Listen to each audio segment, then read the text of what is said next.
भजहु रे मन श्रीनंद नंदन अभय चरनार विंद रे।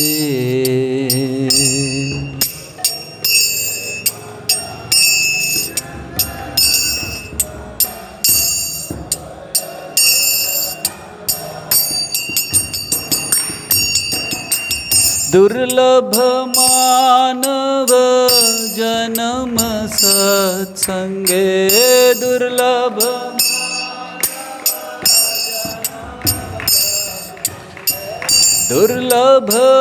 मानव जन्म सत्संगे, दुर्लभ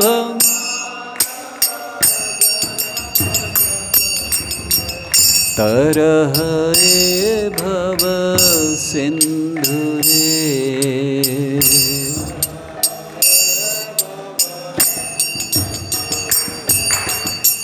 भजहु रे मन श्रीनंद नंदन अभय चरनार विंद रे।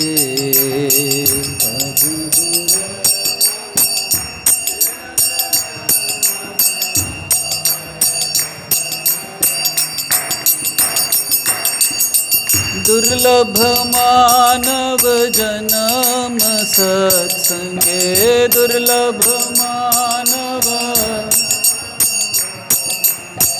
तरह भव सिंधु रे।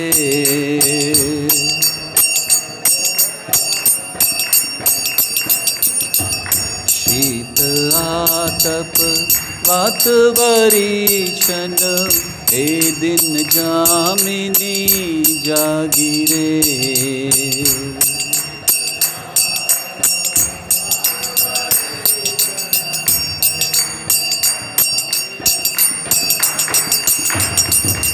विफल से विनु कृपण दुर्जन,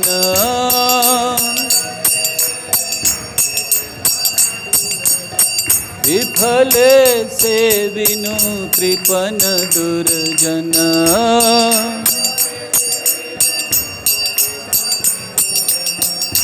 चपल सुख लब लागी रे।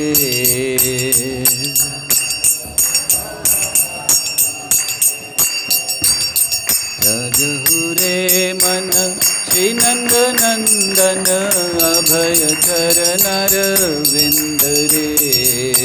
भजहु रे मन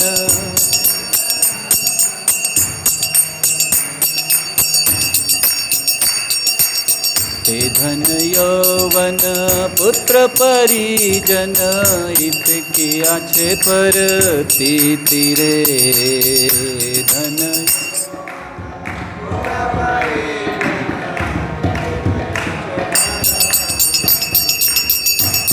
कमल दल जल जीवन तलमल,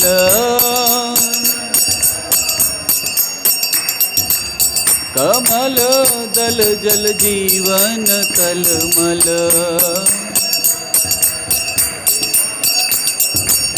भजहु हरि पद नीति रे।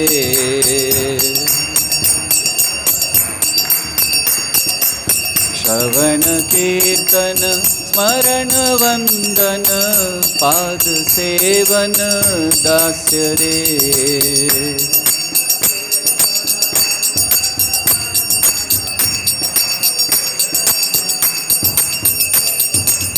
पूजन सखी जन आत्मनिवेदन,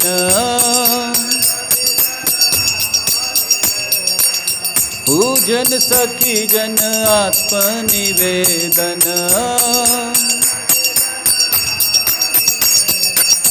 गोविंद दास अभिलाष रे।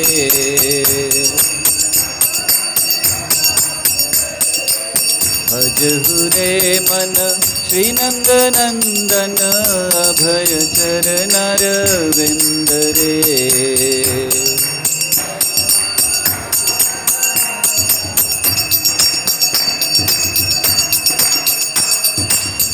हरे Krishna Hare Krishna Krishna Krishna Hare Hare Hare Rama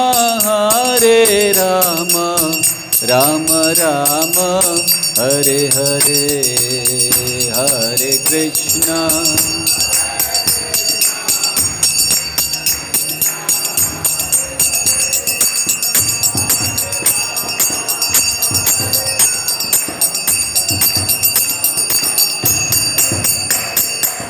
Hare Krishna Krishna Krishna Hare Hare Hare Rama Rama Rama Hare Hare Hare Krishna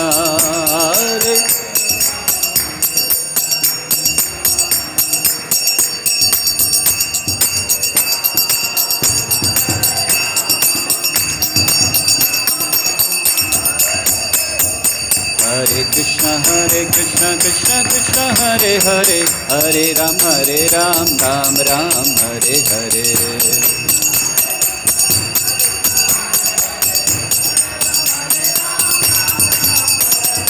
Hare Krishna Krishna Krishna Hare Hare Hare Ram Ram Ram Hare Hare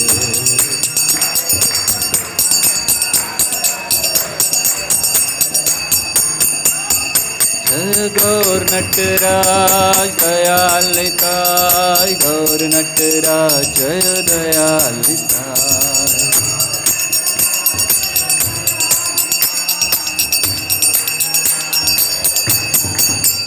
Jai Radha Govind Radhe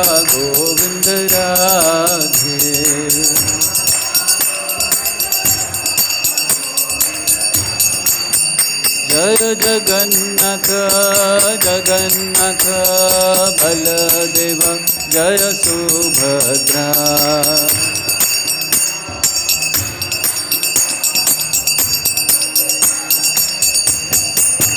Jai Jai Prabhupada Jai Jai Prabhupada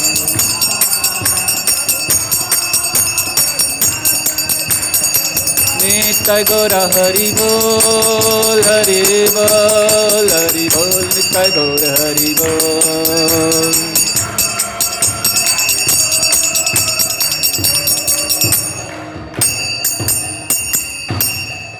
हरे कृष्णा। तो आप सबका स्वागत है।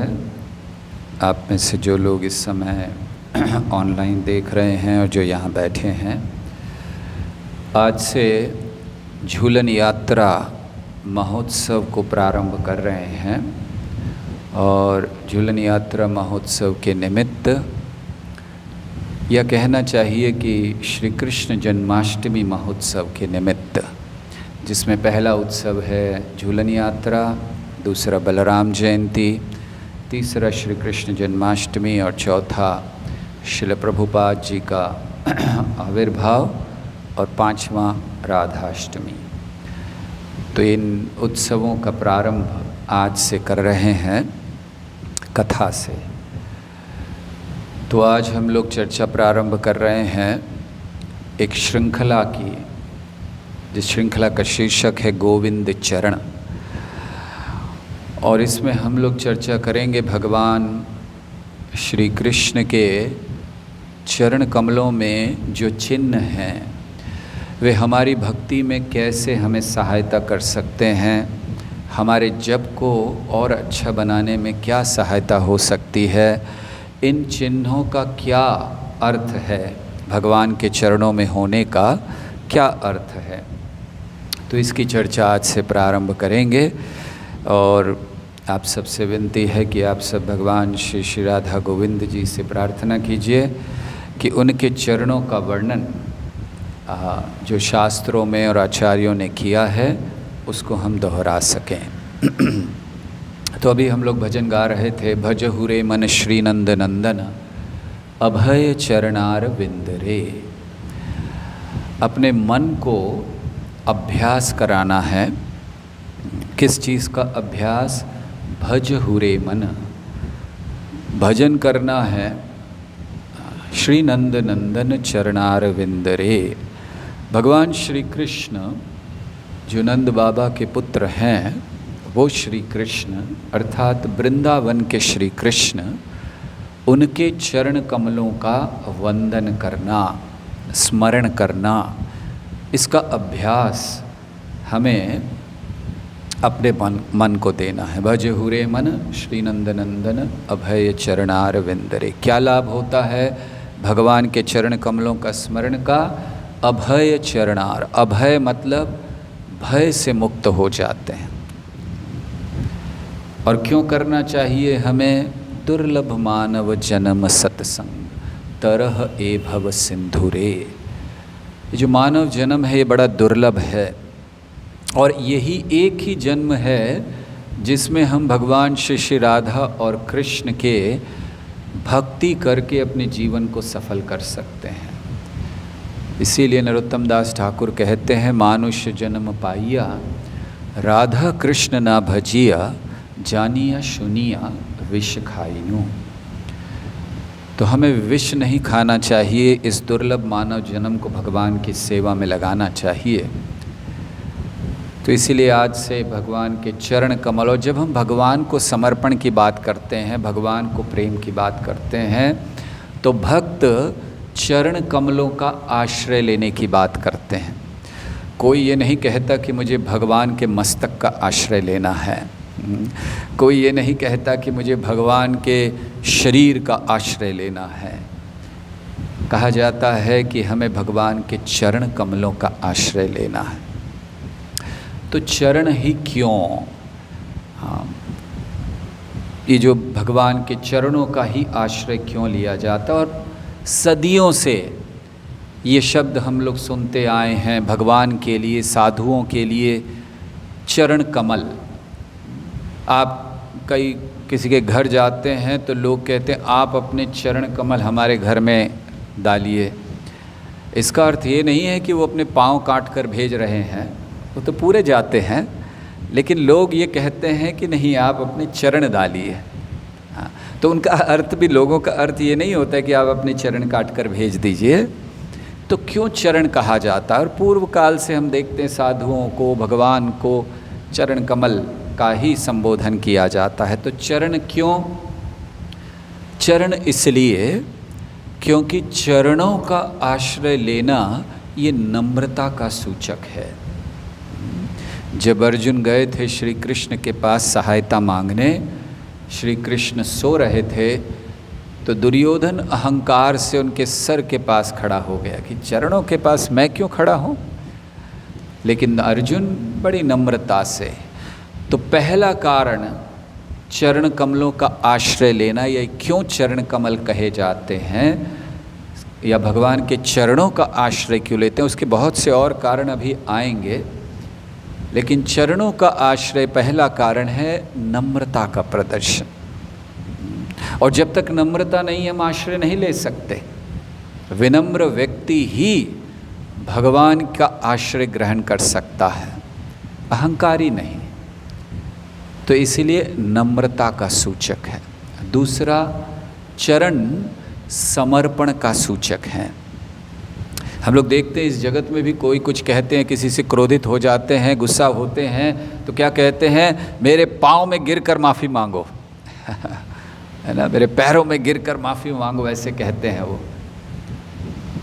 तो चरणों में गिरना ये एक समर्पण का भी सूचक है। जो समर्पण किया जाता है तो कहाँ, किसी के सर पर बैठकर समर्पण नहीं होता है, चरणों में समर्पण किया जाता है। तो इसीलिए चरण कमल।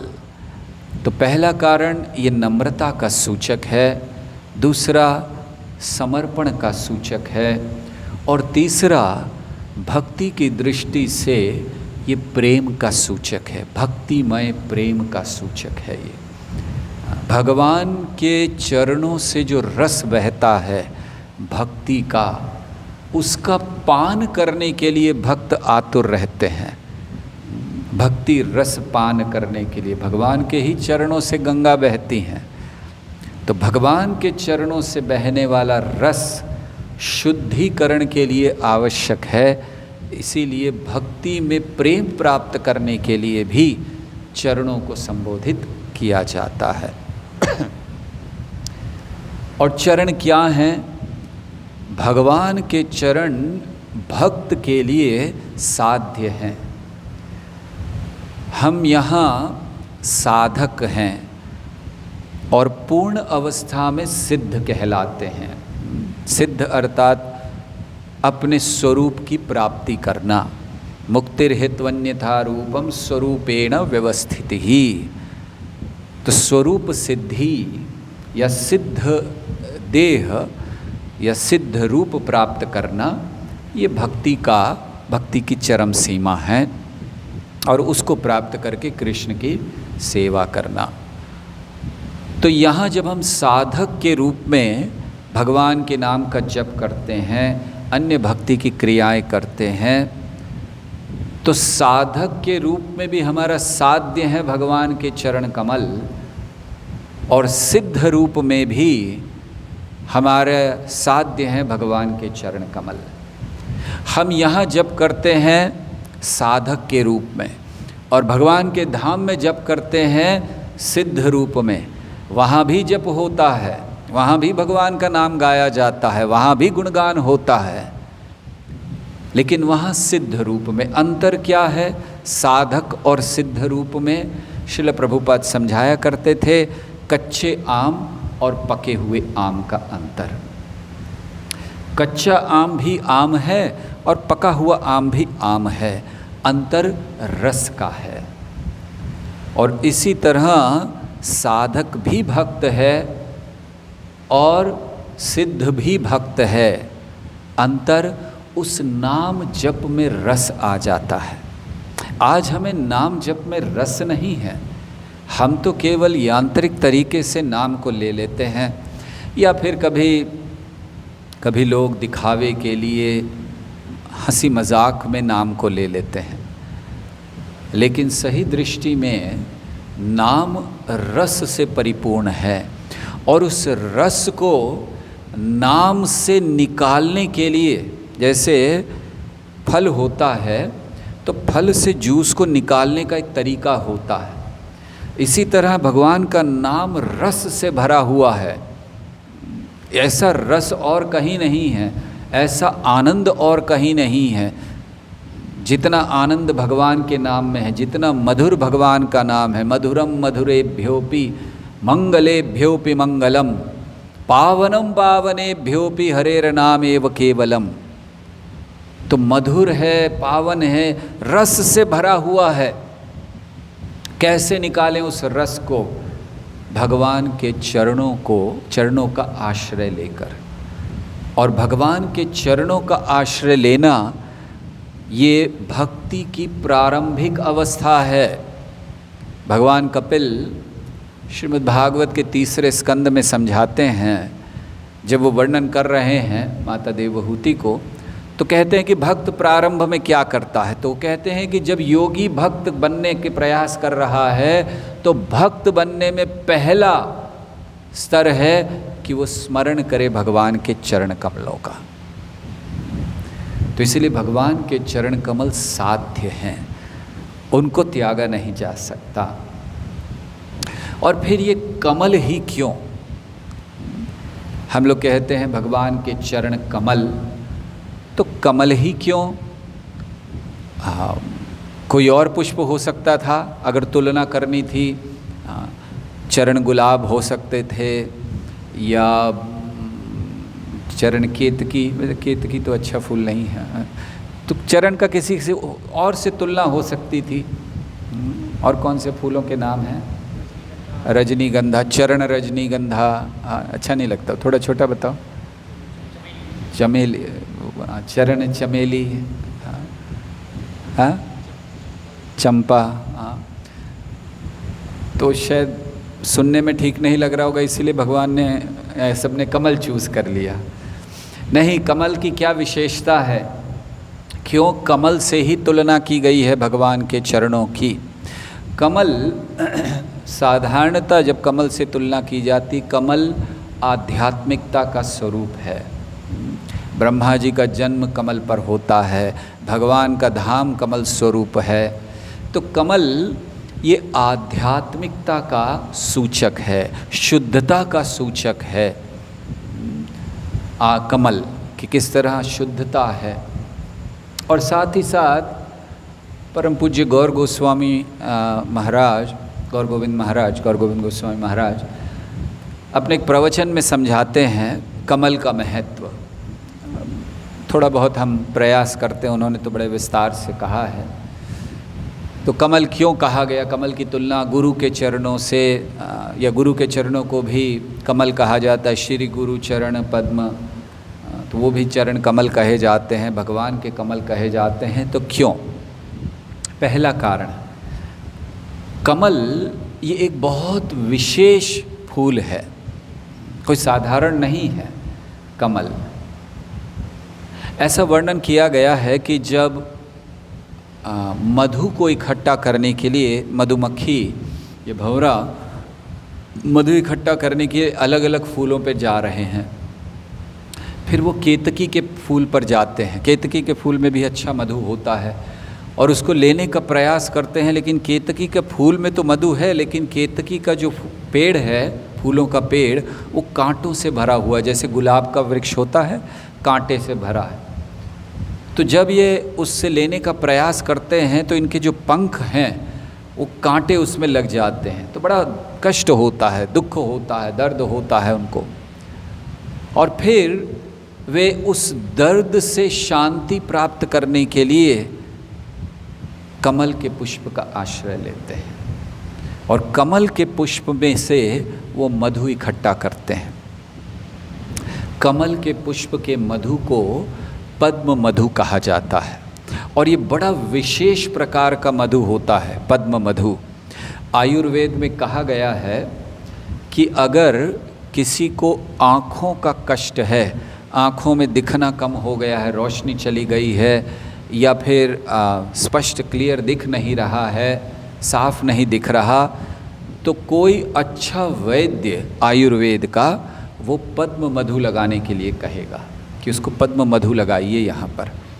तो पद्म मधु लगाने से जो आँखों की रोशनी चली गई है, अंधकार हो गया है, वो दूर हो जाता है, रोशनी फिर से आ जाती है और दिखना एकदम साफ हो जाता है।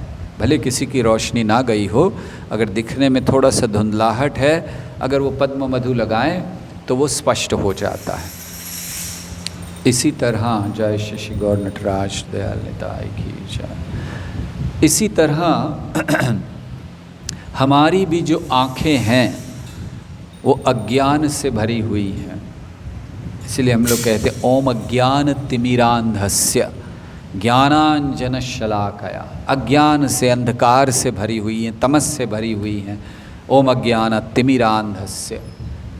इस अंधकार को दूर करने के लिए वो मधु चाहिए जो भगवान के चरण कमलों से निकलता है, इसीलिए पद्म मधु। तो पद्म से तुलना इसलिए की गई है कि जैसे पद्म मधु आँखों को ठीक कर सकता है, आँखों की रोशनी वापस लाता है, तो जो अंधकार हमारे है, अज्ञान है, उसको दूर करता है भगवान के चरणों से निकलने वाला मधु, ज्ञान के रूप में जो हमें मिलता है। या फिर हमारी जो दृष्टि है उसको साफ कर देता है। जब हम भगवान के चरणों से निकलते हुए मधु को अपनी आँखों में लगाते हैं तो हम चीज़ें जैसी हैं वैसा देख सकते हैं। हमारे भौतिक अस्तित्व का एक बहुत महत्वपूर्ण कारण ये है कि हम चीज़ों को वो जैसी हैं वैसे देख नहीं पाते, एज इट इज़, यथा रूप। और यही हमारे भौतिक अस्तित्व का कारण है। एक वैष्णव का लक्षण ये है कि वो चीज़ों को और व्यक्तियों को यथा रूप देखता है, जो जैसे हैं, जिसकी क्या स्थिति है वो जानता है। जैसे एक वैष्णव जानता है कि देवी देवताओं की क्या स्थिति है, वो कौन है, क्या स्थिति है, कैसे आचरण करना है, भगवान की क्या स्थिति है, कौन है और कैसे आचरण करना है, उन्हें वैष्णव कहते हैं। तो ये आँखों से स्पष्ट हो जाता है। दूसरा पद्म मधु का उपयोग है कि जब किसी व्यक्ति के शरीर में जीवन शक्ति बहुत कम हो गई हो, पचन नहीं हो रहा होता, वो बहुत जो भी खाता है बस हजम नहीं होता, खा नहीं पाता, बड़ा कमज़ोर हो जाता है, सारी दवाइयाँ कर लेता है, एलोपैथी होम्योपैथी जो भी है सब कर लेता है, तब जब कविराज के पास आता है वो उसको पद्म मधु देते हैं। पद्म मधु जीवन शक्ति का संचार करता है शरीर में। ये आयुर्वेद के अनुसार है, किसी भी आयुर्वेद के डॉक्टर को आप पूछ सकते हैं। तो पद्म मधु जीवन शक्ति का संचार करता है। हाँ। और साथ ही साथ तो जिस तरह पद्म मधु जीवन शक्ति का संचार करता है, उसी तरह जब हम भगवान के चरण कमलों का आश्रय लेते हैं तो हमारे अंदर भी जो शक्ति, हम सब जगह घूम चुके हैं, एलोपैथी होम्योपैथी 84 लाख डॉक्टरों के पास घूम चुके हैं, अर्थात भटक चुके हैं इस संसार में, ब्रह्मांड भ्रमिते, और तब भगवान के चरण कमलों का आश्रय लेते हैं तो वो जीवन शक्ति का संचार होता है।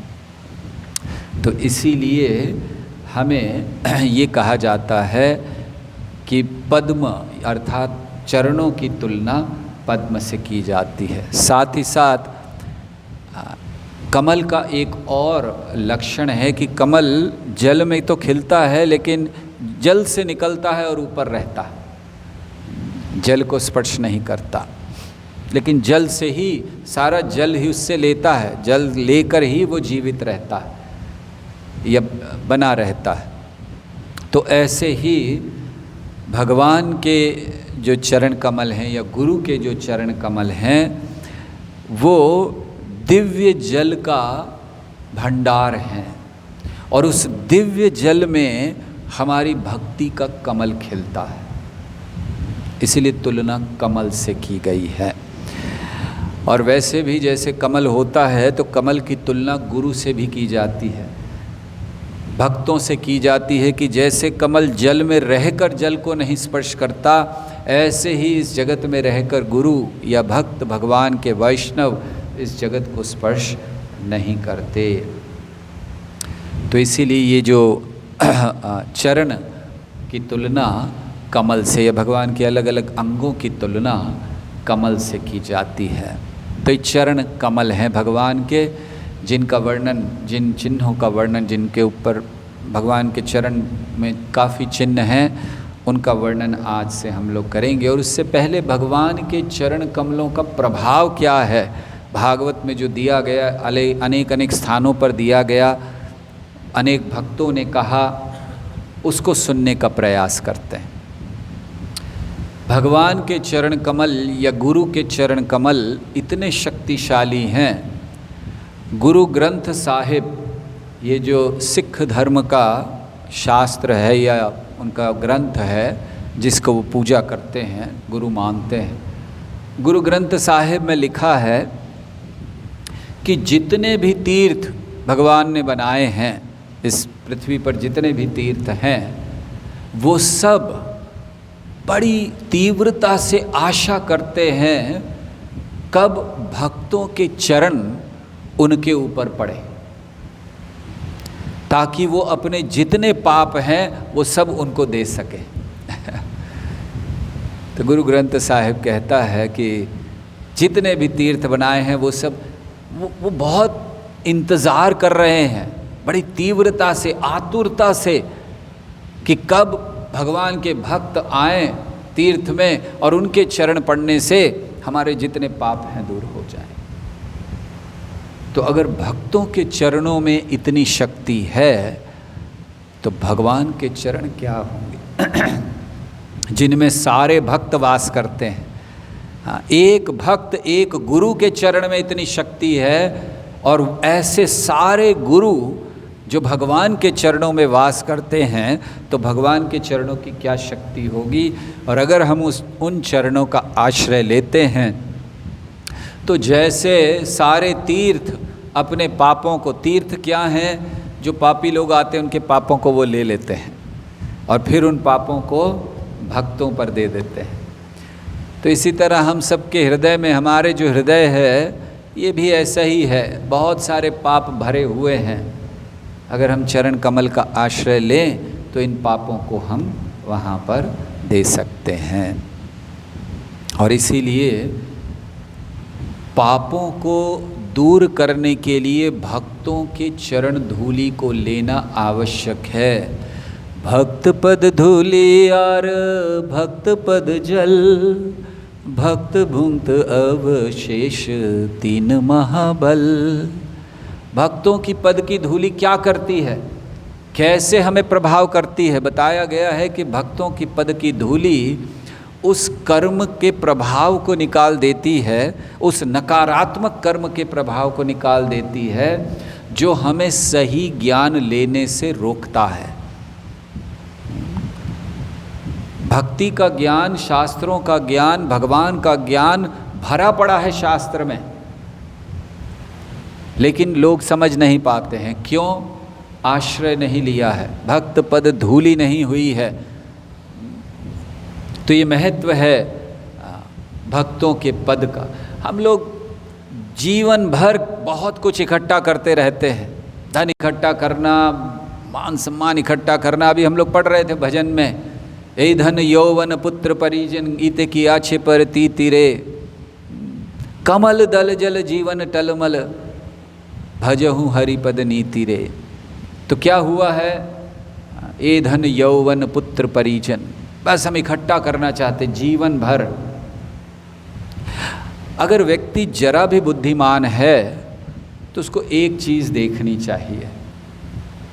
जब व्यक्ति मरता है तो उसको कफन लगाया जाता है, चढ़ाया जाता है। आप सब ने कई बार देखा होगा, कोई मरता है तो कफन लगाया। कभी आपने देखा है कि कफन में जेब है? कुर्ते में जेब होती है ना, रोज़ हम लोग पहनते जेब होती है। लेकिन जब कफन पहनाया जाता है तो उसमें जेब होती है? क्यों नहीं होती? ये बताने के लिए कि कुछ ले जा तो सकते नहीं है, तो जेब की क्या ज़रूरत है ना। तो ये याद रखना चाहिए हम लोगों को कि कफन में जेब नहीं होती है। मतलब जो भी इकट्ठा कर रहे हैं वो यहीं छोड़ कर जाना है इस भौतिक जगत का, लेकिन भक्ति उसको अपने साथ लेकर जाना है, कर्मों के फल ले जाने। तो इसीलिए हमें प्रयास करना चाहिए कि हम भगवान के चरण कमलों का आश्रय लें। तो शास्त्र क्या कहता है, अलग अलग भक्तों ने चरणों के विषय में क्या कहा है? सुखदेव गोस्वामी कहते हैं भागवत के 10वें स्कंद में, समाश्रिता ये पद पल्लवम प्लवम, महत्पदम पुण्यवशो मुरारे, भवाम्बुधिर्वत्स पदम परम पदम, पदम पदम यद्विपदाम न तेषाम्। तो वो कहते हैं कि समाश्रिता ये पद पल्लवम प्लवम, जिसने उस बोट, उस नाव का आश्रय ले लिया है, भगवान के चरण कमल रूपी नाव का आश्रय, पद पल्लवम प्लवम, महत्पदम पुण्य यशो मुरारे, भवाम बुधिर, ये जो भव सागर है वो क्या हो गया है? हाँ, गाय का जो बछड़ा होता है उसके खुर के समान, जितना उसके खुर में पानी आता है बस उतना। और ऐसे लोगों के लिए इस जगत में कोई विपदा नहीं रह जाती। पदम पदम विपदाम न तेषाम्। तो इसीलिए भगवान के चरण कमलों का आश्रय लेना चाहिए। रुक्मिणी देवी जब भगवान को पत्र लिखती हैं, बड़ा प्रसिद्ध पत्र है उनका, 7 श्लोक उन्होंने लिखे हैं, और उनमें वो लिखती हैं, भगवान के चरण कमलों का गुणगान करती हैं रुक्मिणी देवी। और वो कहती हैं कि आपके चरण कमल, जिनको शिवजी जैसे महान लोग भी अपने, जिनकी धूल को अपने मस्तक पर धारण करने के लिए आतुर रहते हैं, ऐसे चरण कमल हैं आपके। और अगर मैं उन चरणों को प्राप्त नहीं कर पाऊंगी तो मैं अपने प्राण दे दूंगी और फिर कई कई जन्म तक तपस्या करूंगी, रुक्मिणी देवी कहती हैं। और फिर शायद इतने जन्म की तपस्या के बाद हो सकता है मैं आपके चरणों को प्राप्त कर सकूं। ये भाव भक्त का होना चाहिए कि भगवान आपके चरणों को तो मुझे प्राप्त करना है। वो चरण जो शिवजी जैसे महान लोग अपने जिनकी धूल अपने मस्तक पर लगाने के लिए आतुर हैं, और अगर मुझे अब प्राप्त नहीं हुए तो और कड़ी तपस्या करेंगे। हो सकता है इस जन्म में हमारी तपस्या कड़ी नहीं है, हमारी भक्ति पूरी नहीं है, और करेंगे मेहनत, कई जन्म लग जाए कोई बात नहीं, लेकिन आपके चरणों को प्राप्त करके रहेंगे। अहम तरिष्यामि दुरंत पारम, इस भौतिक जगत को पार कर कर रहेंगे।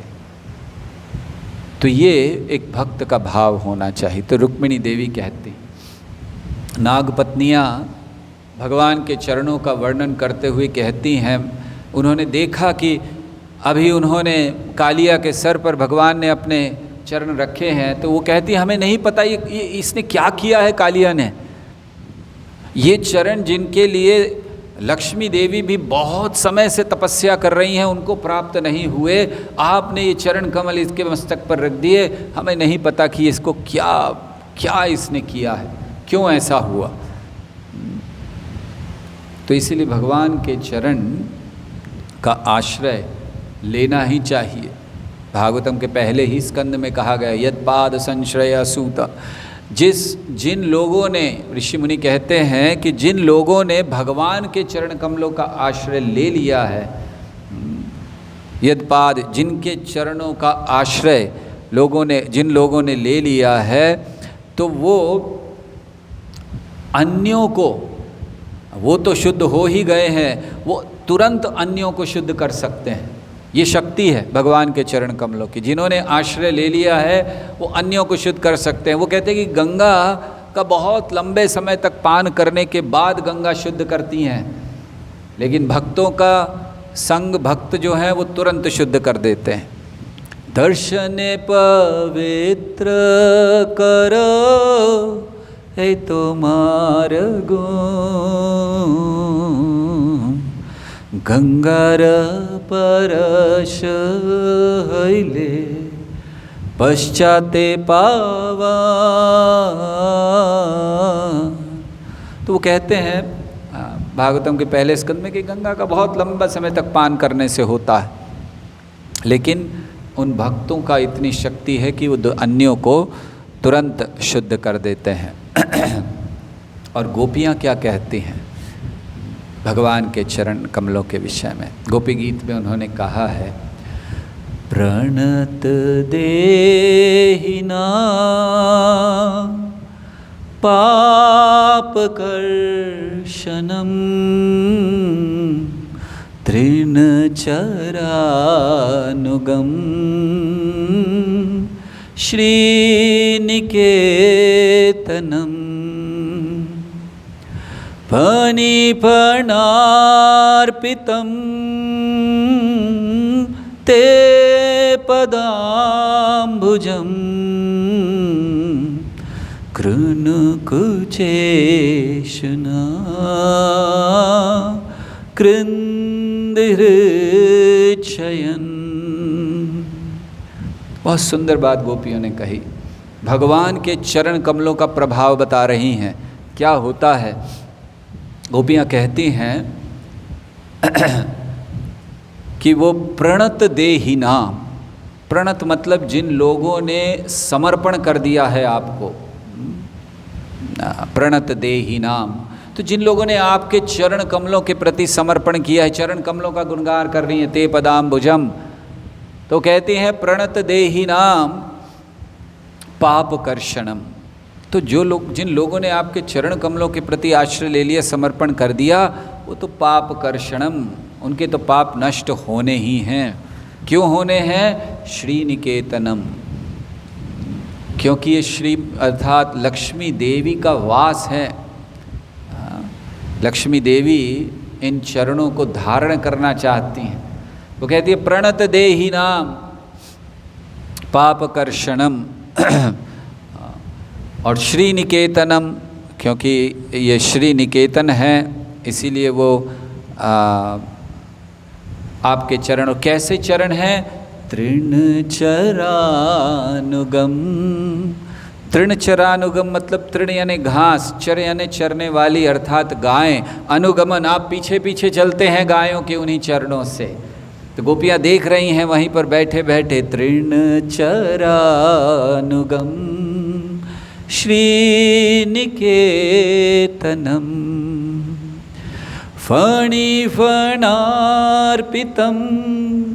फिर वो स्मरण करती हैं कालिया लीला का कि फणि फणार्पितम, फणि अर्थात जिनके बहुत सारे फण हैं, उनके एक फणों पर आपने अपने चरणों को रखा था। फणि फणार्पितम ते पदाम्बुजम, उन चरणों को जिन चरणों को आप पीछे पीछे चलते हैं गायों के, जो श्री निकेतन हैं, जो पापों का नाश करते हैं, उनको आपने कालिया के सर पर रखा था। फणि फणार्पितम ते पदाम्बुजम कृणुकुचेषु न, तो उन्हीं चरणों को हमारे हृदय में स्थापित कीजिए, ताकि हमारे हृदय से ये जो जितनी भी वासनाएं हैं वो निकल जाए। तो ये प्रभाव है भगवान के चरण कमल का। गोपियाँ कहती हैं कि उनको हमें भगवान को प्रार्थना करनी चाहिए कि इन चरणों को हम धारण करें, या चरण हमारे हृदय में आएं, ताकि हम श्री कृष्ण के इन चरणों के प्रभाव से अपने हृदय के सारे मल का नाश कर सकें। तो ऐसे शास्त्रों में बहुत स्थानों पर चरणों का गुणगान किया गया है। और जैसे भगवान कपिल भी बता रहे हैं कि भगवान कहते स्मरण करना चाहिए। तो भक्ति कैसे हम भगवान के चरण कमलों को अपने हृदय में ला सकते हैं, या कैसे कर सकते हैं? विधि के द्वारा, 9 विधियों के द्वारा। तो इसीलिए श्रवणम कीर्तनम विष्णु स्मरणम पाद सेवनम। तो जब हमारा स्मरण, श्रवण कीर्तन स्मरण और पाद सेवन, जब हमारा स्मरण बहुत तीव्र हो जाता है, प्रभुपाद लिखते हैं इस बात को कि जब स्मरण बहुत तीव्र हो जाता है तो वो पाद सेवनम हो जाता है। स्मरण किसका हम करते हैं? जिससे प्रेम है। जैसे माँ को अपने पुत्र से, संतान से प्रेम है, वो स्मरण करती है सतत। लेकिन हम कृष्ण का स्मरण क्यों नहीं करते हैं? कि प्रेम नहीं है अभी। हमारा हृदय तो भरा हुआ है भय से, आसक्तियों से, इसलिए कृष्ण से प्रेम होता नहीं है। हाँ, लेकिन यही स्मरण जब तीव्र करते हैं भगवान के चरण कमलों का, तो भगवान के रूप को देख सकते हैं। जैसे उदाहरण हम लोग रामायण में देखते हैं कि जब हनुमान जी सीता देवी के पास पहुँचे, तो जब सामने आए तो सीता ने सोचा कि ये रावण फिर से कोई दूसरा रूप लेकर आ गया है, पहचाना नहीं। उन्होंने कहा चले जाओ यहाँ से। लेकिन जब उन्होंने अंगूठी दी श्री रामचंद्र जी की, सीता देवी ने अंगूठी को देखा, फिर उनको वो उंगली याद आई जिसमें भगवान अंगूठी धारण करते हैं, वो हाथ, और फिर भगवान का सुंदर रूप स्मरण हो आया। इसी प्रकार जब हम यहाँ इस जगत में रहकर इस मंत्र के द्वारा, ये गुरु के द्वारा दी गई अंगूठी है हमें मंत्र, जब हम स्मरण बढ़ाते हैं, तीव्र स्मरण, तो हमें भगवान के चरणों का स्मरण होता है, फिर भगवान के रूप का दर्शन भी होता है। अगर हम बड़ी अच्छी तरह से भगवान के चरण कमल को अपने हृदय में स्थापित करें। और जप के समय हृदय में स्थापित करने की विधि क्या है? श्रवण कीर्तन इत्यादि भक्ति की क्रियाएं और विशेषतः जप। तो जप के समय हमें भगवान के चरण कमलों को अपने हृदय में स्थापित करने के लिए क्या करना चाहिए? उन पर जो चिन्ह हैं, भगवान के चरण कमलों में बाएं चरण में 8 और दाहिने चरण में 11 चिन्ह हैं, ऐसे 19 चिन्ह हैं। तो उन चिन्हों का स्मरण करना चाहिए। कैसे स्मरण करना चाहिए? उनके महत्व को समझते हुए। भगवान के चरणों को अगर हम इस तरह से स्मरण करते हैं तो हमारे जप में ध्यान बहुत बढ़ जाता है, और साथ ही साथ जितनी बाधाएं हैं जप में आने वाली वो दूर हो जाती हैं। इसीलिए बारंबार भगवान के इन चरण चिन्हों का हमें स्मरण करते हुए जप करना चाहिए, क्योंकि ये जो चरण हैं इसमें इतना रस है, इतना रस है कि भगवान स्वयं अपने आप को नहीं रोक पाते, और इसीलिए अपना ही चरण अपने मुंह में डालना चाहते हैं, देखना चाहते हैं कि ये रस क्या है। मेरे भक्त इतना रस का आस्वादन करते, ये है क्या? इसीलिए भगवान स्वयं अपने ही चरण के अंगूठे को अपने मुंह में डाल लेते हैं।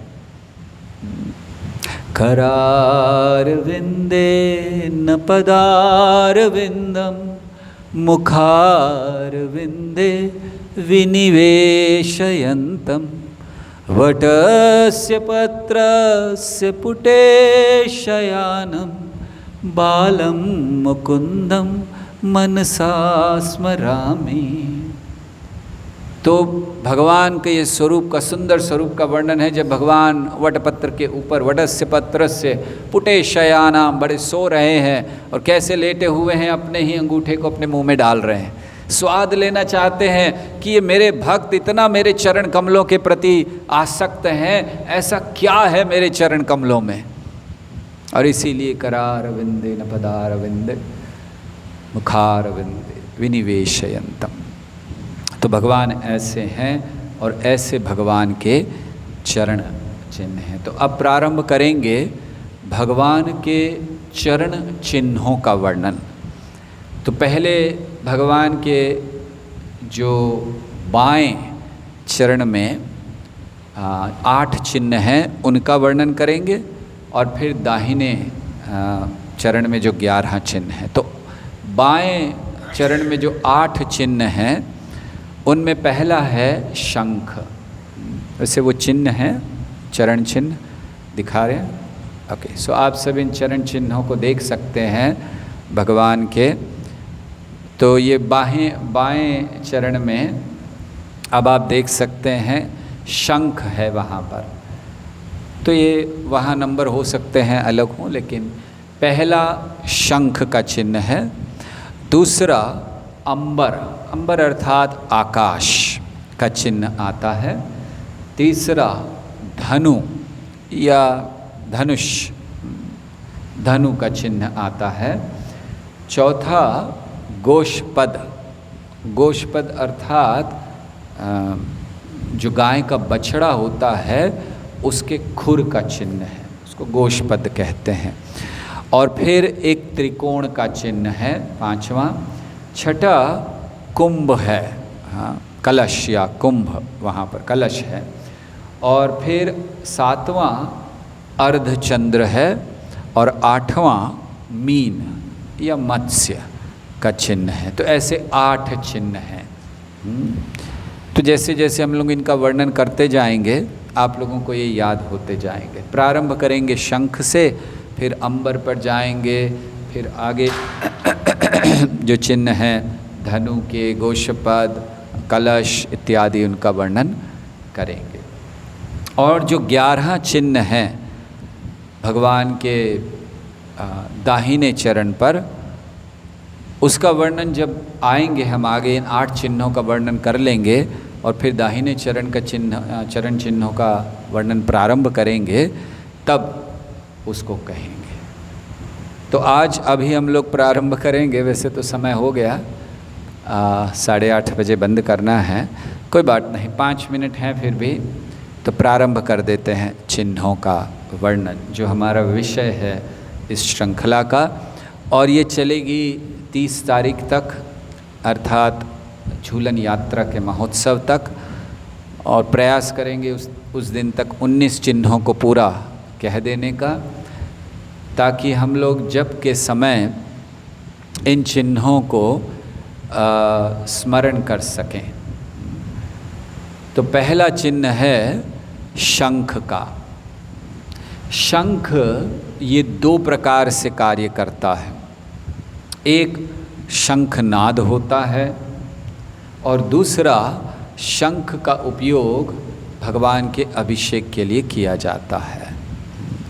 तो अब हम लोग जो वर्णन कर रहे हैं पहला शंख का, तो आपको ये सोचना है कि जिस समय हम जप में बैठें या जिस समय हम सेवा करें भगवान की, तो उस समय हम ये शंख का वर्णन सुने, सोचें जो हम सुन रहे हैं, और उस शंख के वर्णन को करते हुए या सोचते हुए हम भगवान के चरणों का स्मरण करें कि क्यों भगवान के चरण में वो शंख है, उस कारण को, उस शंख से क्या क्या हुआ, उन लीलाओं का स्मरण करते हुए हम भगवान का गुणगान करें तो स्वाभाविक है हमारा जप अच्छा हो जाएगा। तो शंखनाद, भगवान का शंखनाद होता है, तो ये क्या सूचक है? क्यों भगवान के चरणों में शंख है? क्योंकि भगवान के चरणों में शंख होने का पहला कारण है वो विजय का सूचक है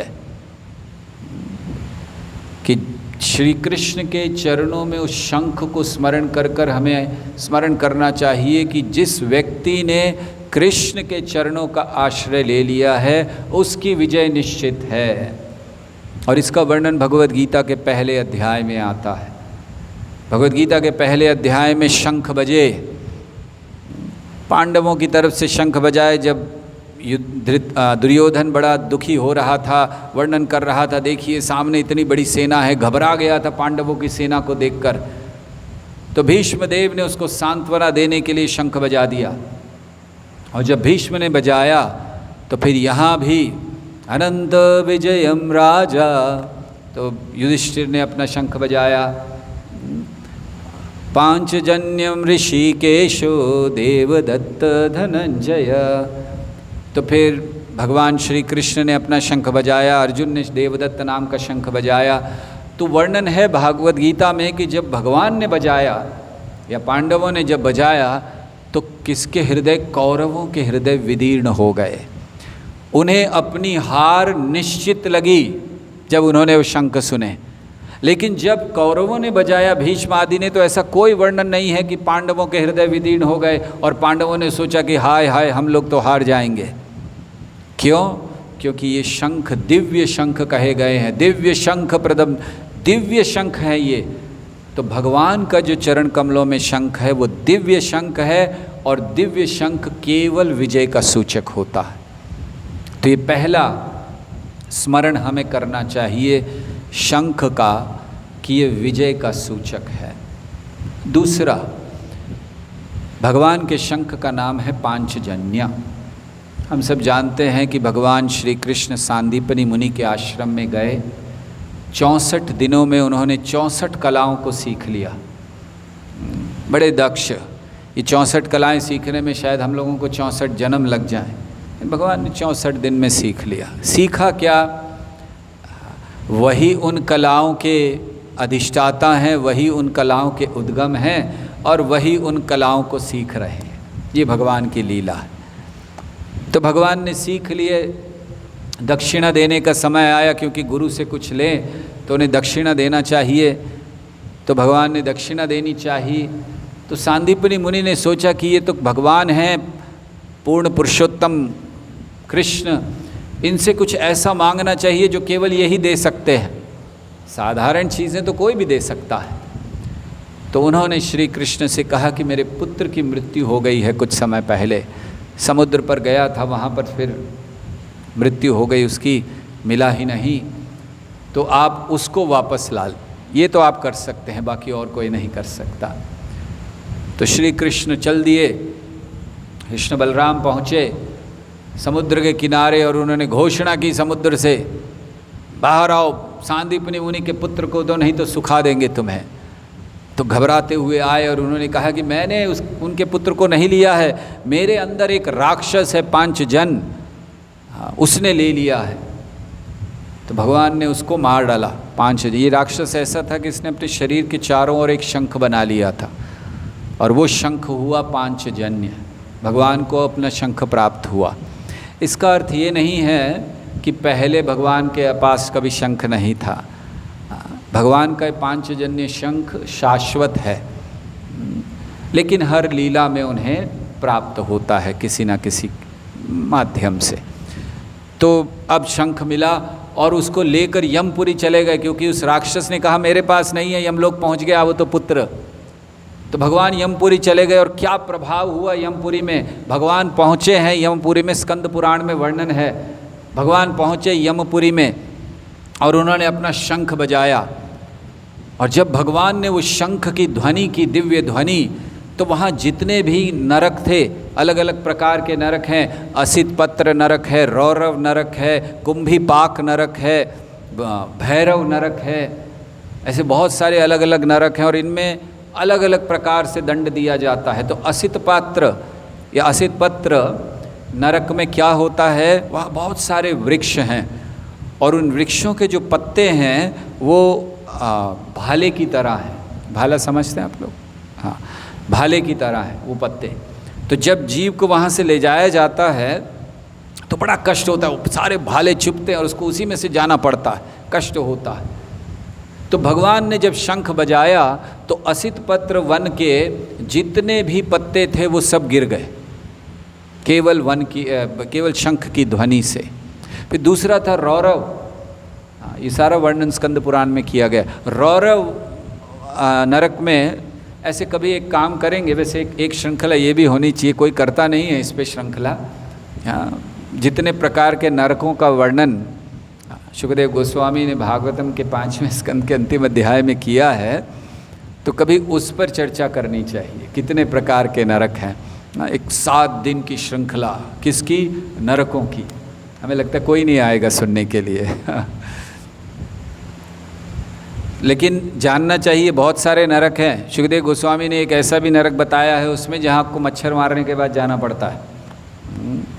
तो ये मत सोचिएगा कि मच्छर मारने से कुछ नहीं होता है, हम तो ऐसे ही मार देते हैं हम लोग। रौरव नाम का नरक है, वहाँ पर रूरू नाम के बड़े भयंकर प्राणी हैं। वो क्या करते हैं, वो आपके शरीर को नोच नोच के उसके अंग को ऐसे निकाल लेते हैं। मतलब आप पड़े हुए हैं और आप देख रहे हैं कि आपकी किडनी जा रही है, आपका पैंक्रियस जा रहा है, अलग अलग अंग जा रहे हैं। एक्चुअली जो लोग मेडिकल स्टूडेंट्स हैं, डॉक्टर हैं, उनके लिए बड़ा अच्छा है नरक में, कम से कम पहचानेंगे तो वो लोग कि क्या जा रहा है। हम लोग को तो पता ही नहीं चलेगा ये किडनी है कि क्या है। तो इसलिए कुछ लाभ होगा उनको भी मेडिकल पढ़ने का जब नरक में जाएंगे। तो ऐसे वहाँ अंगों को निकाल रहे हैं रूरू नाम के प्राणी। तो जब भगवान ने शंखनाद किया तो रौरव में जितने रूरू नाम के जितने भी वो प्राणी थे वो सारे मर गए, समाप्त हो गए। और फिर कुंभीपाक नरक, कुंभीपाक नरक क्या है? वो बड़ा सुंदर नरक है। नरक भी सुंदर होते हैं कभी कभी। तो वहाँ पर एक बहुत बड़ी कढ़ाई है, जगह जगह पे बड़ी बड़ी कढ़ाइयाँ लगी हुई हैं। तो जैसे हम लोग यहाँ पर पकौड़े तलते हैं, है ना, आपको तो अनुभव है पकौड़े तलने का। तो हम लोग तलते हैं ऐसे, वो फूलता नहीं है कभी पूड़ी, तो उसको दबाया जाता है कि फूल जाए। ऐसे वहाँ पर कुंभीपाक में लोगों को डाला जाता है तेल में, गरम गरम तेल में, और फिर वो छलनी से, या छलनी नहीं क्या बोलते हैं उसको, जिससे पूड़ी तलते हैं, हाँ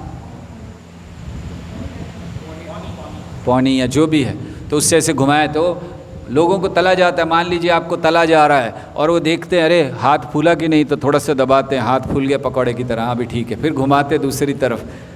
तो वो कुंभीपाक है और नीचे तेज अग्नि जल रही होती है। भगवान ने शंखनाद की, तो इनकी शंखनाद सुन के जो कुंभीपाक नरक की अग्नि थी, सारी अग्नि शांत हो गई। और भैरव नरक वो है जहाँ हमेशा भय में रहते हैं वो लोग इसीलिए उसको भैरव कहा गया।